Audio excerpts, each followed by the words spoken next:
Venture deep into the hidden world of the Undercity to battle the world's toughest brawlers.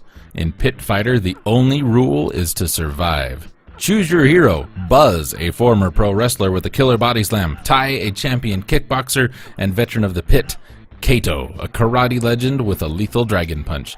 Try your skills against a ruthless gang of renegade warriors. Take on Chainman Eddie in a special grudge match. Use your brute strength and raw stamina to claw your way to the final round against the masked warrior. See if you have what it takes to become the supreme pit fighter. And this is Pit Fighter, of course, from Tengen and THQ, released in March of 1992. It was an arcade game, first notable for its early use of digitized live actors from Atari, and originally published for the arcades in Japan by Konami. Let's see. Reception. We're going straight to reception because it's a fighting game. There is no story. Julian Ringel of Computer and Video Games gave the game 90%, we don't know which version, calling it a thoroughly enjoyable beat 'em up that really packs a punch, and one of the most enjoyable arcade fighting games in a long time. Zap64 gave the game a more negative review, dubbing it an anticlimactic beat 'em up and writing that the attract mode was the best part of the game. They criticized the limited frames of animation and compared it unfavorably to Combat Tribes and Final Fight. Computer Gaming World approved of the Amiga version, stating that it is the arcade game teleported, and concluded that the game offers the two-player option missing in many fighter games and enough roughhousing to suit the most violent gamer.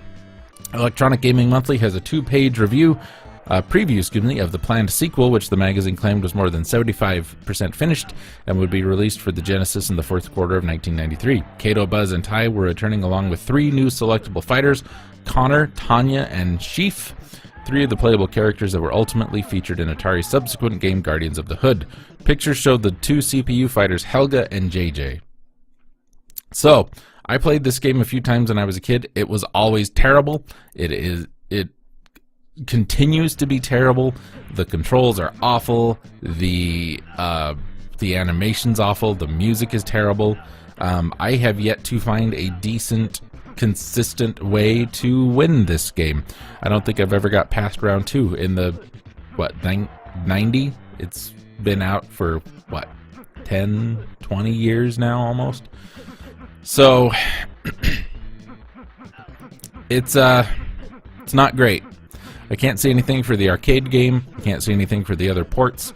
All I can tell you that the Super Nintendo port is terrible.